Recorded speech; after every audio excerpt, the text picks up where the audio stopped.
कि एक बाबुल की लाडली को मार दिया तुमने, एक माँ की राजकुमारी को मार दिया तुमने, मार दिया तुमने एक भाई की प्यारी बहना को, मार दिया तुमने एक बहन की दूजी बहना। दिल से निकली बात दिल तक पहुँचाऊं कैसे, दिल से निकली बात दिल तक पहुँचाऊं कैसे, जो कभी था ही नहीं मेरा उसे मतलब अपनी बात से, इस बार मैं मुकर जाऊं तो कैसा होगा, इस बार मैं। इनका खुद का लिखा हुआ 3-4 बुक आपको मिलेगा। बहुत अच्छी बात कही कि आप किसी को धोखा देते हैं तो कोई जरूरी नहीं आप निकल समझते हैं। वो आप देख रहे हैं MSCC न्यूज। फ्रेंड्स, जो मेरे पास अभी जिस लड़की को देख रहे हैं मामूली सी लड़की कोई नहीं है। इनका खुद का लिखा हुआ 3-4 बुक आपको मिलेगा, वो भी शायरी का। शायद आप सुनकर हैरान हो जाएंगे कि शायरी का बुक, लेकिन हम इनके माता पिता पेरेंट्स को सलाम करते हैं ताकि इन्होंने इनका उत्साह बढ़ाया और आगे बढ़ने के लिए मोटिवेट किया। और ये लड़की बहुत ही इंस्टाग्राम यूट्यूब चैनल हो गया, चाहे सोशल मीडिया पर वायरल हो रही है। तो सबसे पहले आपका स्वागत है मेरे channel. Thank you so much for having me. Thanks. आप बताइए, पहले जो आपका फेवरेट जो था शायरी जो फेमस हुआ था इंस्टाग्राम पर, पहले उसको सुना दीजिए, तब हम आपसे बात करेंगे। हाँ जरूर। मेरी 2-3 शायरी हैं जो फेमस हुई थी, बट सबसे ज्यादा जो वायरल हुई थी वो था कि तेरा किया अगर तुझ पर ही आ जाए तो कैसा होगा, तेरा किया अगर तुझ पर ही आ जाए तो कैसा होगा, जो दर्द तूने मुझको दिए वो कोई तुझे दे जाए तो कैसा होगा।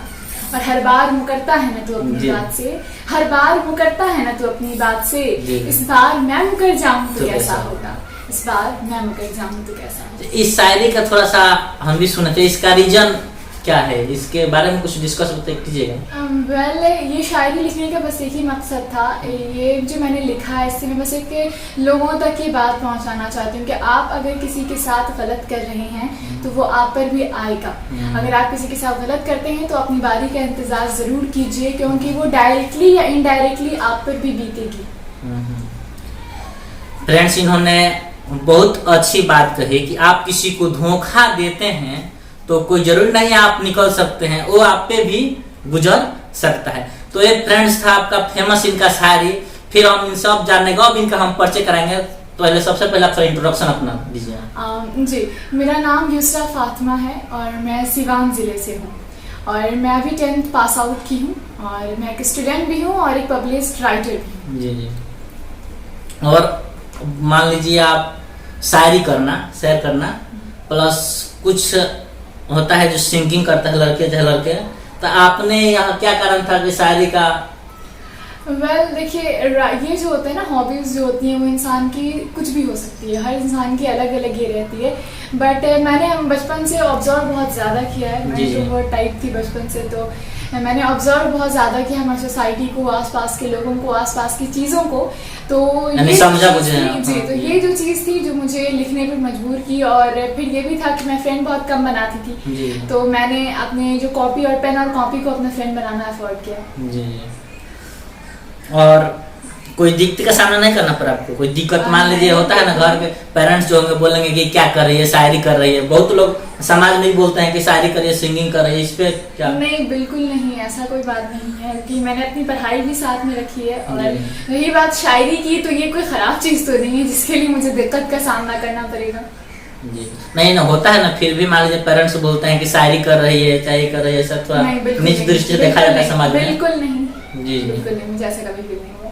अच्छा, उसके लिए क्या बोलना चाहते हैं जो जिसको लगता है कि नहीं, चाहे पेरेंट्स भी बोलते हैं कि नहीं मत करो, सिंगिंग मत करो, डांसिंग मत करो, चाहे शायरी, सब, उसके बारे में क्या बोलना चाहती है? देखिए, ये बात बहुत ही गलत है। मुझे भी जैसा लगता है कि इंसान जो करना चाहता है, सपनों पे किसी का हक नहीं हो सकता है। आप कहीं पे भी रहिए, आपको सपने देखने का पूरा हक है और उसे पूरा करने का भी पूरा हक है।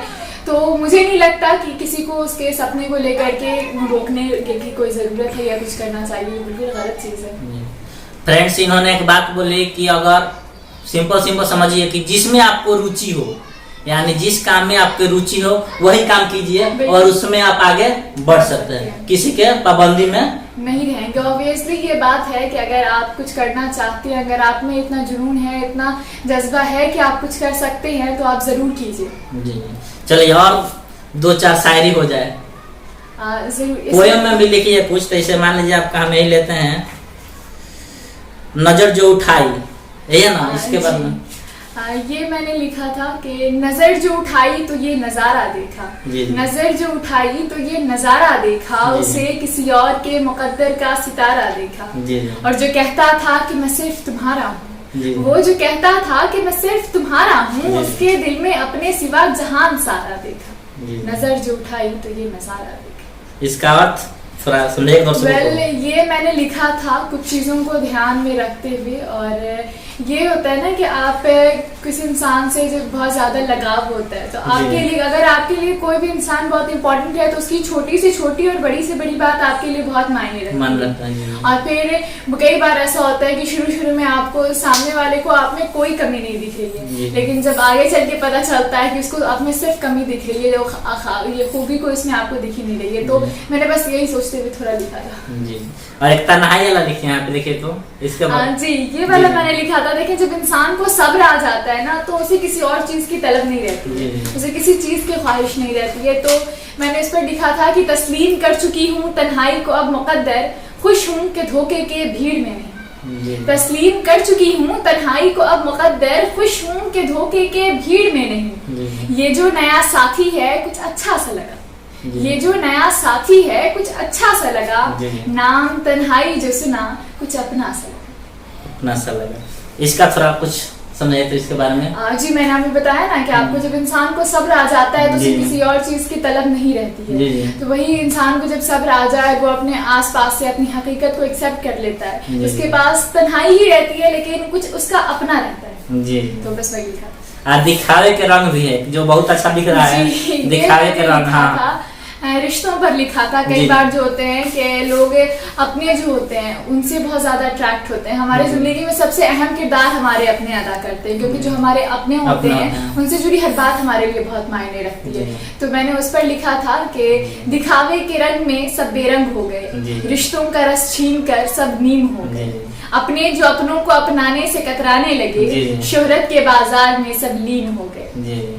दिखावे के रंग में सब बेरंग हो गए। इससे मैं बस ये समझाना चाहती थी कि कई बार लोग जो होते हैं ना वो शोहरत की चमक में अपनी असलियत छो देते हैं। आजकल की दुनिया ऐसी हो गई है जो बनावटी जिंदगी जीना बड़प्पन समझने लगी। एक उनकी अपनी जो उनकी सिंपलिसिटी है, जो उनकी रियलिटी है, वो उसको एक्सेप्ट ही नहीं करती। उन्हें बनावट की जिंदगी बहुत ज्यादा पसंद है। तो ये मैंने उससे रिलेट करके लिखा। 2-4 पोएट्री हो जाए थोड़ा अच्छा सा। बिल्कुल। दिल से निकली बात दिल तक पहुँचाऊं कैसे, दिल से निकली बात दिल तक पहुंचाऊं कैसे, जो कभी था ही नहीं मेरा उसे अपना बताऊं कैसे। दिल से निकली बात दिल तक पहुंचाऊं कैसे, जो कभी था ही नहीं मेरा उसे अपना बताऊं कैसे। और रोज याद आता है वही एक शख्स मुझे, रोज याद आता है वही एक शख्स मुझे, आखिर उसे भुलाऊं तो भुलाऊं कैसे। वाह वाह, एक और दो और हो जाए, एक दो और हो जाए।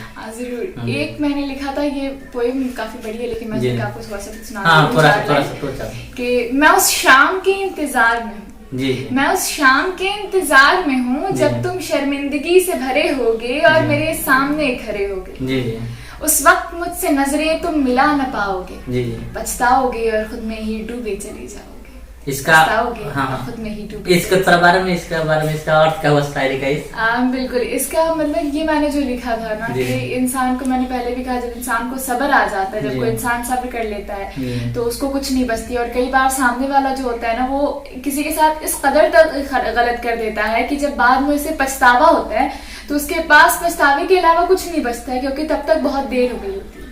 तो मैंने उसी को रिलेट करके भी लिखा था। तो उसके लिए क्या बोलना चाहती है आप? मान लीजिए ऐसा काम करता है, बाद में पछतावा होता है, मान लीजिए समझ निकल जाने के बाद। क्योंकि आप किसी को अपनी जात से किसी को तकलीफ नहीं देना चाहिए इंसान को, क्योंकि आपको नहीं पता, किसी को तकलीफ देना एक समुंदर में कंकड़ फेंकने के बराबर होता है, लेकिन आपको इसका कभी अंदाजा नहीं होगा कि वो कंकड़ कितनी गहराई तक गया है।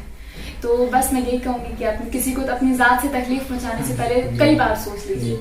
एक और वजह अच्छा सा एक मैंने लिखा था कि कोहराम मेरे लब पर ही था अल्फाज भर ना आ पाए, कोहराम मेरे लब पर ही था अल्फाज भर ना आ पाए, हर बात मेरे अंदर ही रही हम जुबान से कुछ भी कह ना पाए। अब सजेगी लड़ी उन वादों की अब लगेगी आग उन यादों में, अब सजेगी लड़ी उन वादों की अब लगेगी आग उन यादों में, इस दिल को मनाया है मैंने अब आओगे नहीं तुम ख्वाबों में, अब आओगे नहीं तुम ख्वाबों में। अच्छा, जो भी आप शायरी लिखती है तो केवल जैसे रोमांचक टाइप होता है ना, रोमांचक लिखती है कि मोटिवेट जो होता है इसमें? मैं रोमांचक नहीं लिखती हूँ, मैं ब्रोकन हार्ट लिखती हूँ। शायरी से लग रहा है थोड़ा सा कि रोमांचक टाइप का। नहीं, मैं रोमांचक नहीं लिखती हूँ, मैं मोटिवेशनल लिखती हूँ, मैं इंस्पिरेशनल लिखती हूँ, सैड लिखती हूँ, सोशल इश्यूज पर लिखती हूँ। और बस मुझे मेरी शायरी का कोई ये नहीं रहता है कि मैं सिर्फ एक टाइप से लिखूंगी। मुझे मेरा हमेशा से ये कोशिश रही है कि मुझे जो चीज खटकती है, जो बात मुझे गलत लगती है, मैं उस पर लिखूंगी। एक और आउट हो जाए जो वो पूरा फेमस था, फिर से एक बार। वो था कि तेरा किया अगर तुझ पर ही आ जाए तो कैसा होगा, तेरा किया अगर तुझ पर ही आ जाए तो कैसा होगा, जो दर्द तूने मुझको दिए वो कोई तुझे दे जाए तो कैसा होगा। और हर बार मुकरता है ना तू अपनी बात से, हर बार मुकरता है ना तू अपनी बात से, इस बार मैं मुकर जाऊं तो कैसा होगा, इस बार मैं मुकर जाऊं तो कैसा होगा। फ्रेंड्स, कमेंट जरूर कीजिएगा आप कि इनका शायरी कितना अच्छा लगा और इनसे आप क्या सीखे। शायरी अब आपके ऊपर डिपेंड कर रहा है, आप उसको किस तरह ग्रहण कर रहे हैं, किस तरह दिख रहे हैं, किस नजरिया से देख रहे हैं, आपके ऊपर डिपेंड। और कोई कहेगा कोई? और मैं एक मेरी सबसे शुरू की फर्स्ट पोएम है इस किताब की, इसका मैं 4 लाइन आपको सुना देती हूँ। जिंदगी का मुझसे हिसाब कुछ अच्छा नहीं रहा, जिंदगी का मुझसे हिसाब कुछ अच्छा नहीं रहा, ढोंग है हर पहचान कोई सच्चा नहीं रहा। जिंदगी का मुझसे हिसाब कुछ अच्छा नहीं रहा, ढोंग है हर पहचान कोई सच्चा नहीं रहा। और किस्मत सिर्फ मेरी ही खराब नहीं है यारा, किस्मत सिर्फ मेरी ही खराब नहीं है यारा, सब अधूरे हैं यहाँ कोई पूरा नहीं रहा। एक बात और बताइए, सिंगिंग हो गया, डांसिंग हो गया, आपने ये चुनाव क्यों किया कि हमको शायरी करना है, शायरी में बनना है? क्योंकि मेरा इंटरेस्ट इसमें था। इसमें इंटरेस्ट होने का कारण? मैं इसका कारण कि मैं लोगों को ऑब्जर्व करती थी और मुझे बस ऐसा लगता था कि जो चीज है, जो आवाज कभी नहीं उठाई जा रही है, उसे कौन उठाएगा। तो मैं सोशल इश्यूज पर भी मैंने बहुत सारे लिखा था, तो मैं बस वही चाहती थी कि सोशल इश्यू पर थोड़ा बताइए कोई जो। जरूर, मैंने एक लिखा था जहेज प्रथा पर, ऐसा ये करके लिखा था। हाँ, तो ये मैंने बहुत छोटे में लिखा था, लिटरली उस टाइम मैं 7 या 8 साल की होगी, तब मैंने ये लिखा था कि एक बाबुल की लाडली को मार दिया तुमने, एक माँ की राजकुमारी को मार दिया तुमने, मार दिया तुमने एक भाई की प्यारी बहना को, मार दिया तुमने एक बहन की दूजी बहना को। जीवन भर जिसने संघर्ष किया केवल, मार दिया तुमने उस गहना को। एक बाबुल की लाडली को मार दिया तुमने, और फिर ये आगे बहुत लंबा जाता है। जी, अच्छा, दहेज प्रथा, इसके बारे में क्या बोलना चाहती है? देखिए, तो दहेज प्रथा के बारे में कुछ 2-4 शब्द। बिल्कुल, देखिए ये बहुत ही खराब चीज है, ये बात हमें पता है, बहुत जगह से खत्म हो चुकी है, लेकिन ये जो कहना है कि 100% खत्म, तो ये मैं नहीं मानूंगी, ये तो नहीं है आजकल। लेकिन लोग ऐसा, ये मुझे ऐसा लगता है, जो लोग दहेज लेते हैं या देते हैं, वो अपने बच्चे का सौदा करते हैं। जी। तो मैं इसके पूरे, हर तरफ से पूरे खिलाफ हूँ इसके। और बस ये थी फ्रेंड्स यूसुफ फातिमा नाम पड़ेगा, यूसुफा फातिमा। फ्रेंड्स, इन्होंने, चलिए कोई दिक्कत नहीं होगा, इनका 3 अभी बताया 3 बुक लिखा हुआ है और इनसे मिलकर बहुत अच्छा लगा। इतने कम उम्र में इतना टैलेंट प्लस 3 बुक लिखना, चौथा कर रहा है, इनको कमिंग में है, तो ये बहुत मायने रखता है फ्रेंड्स। अगर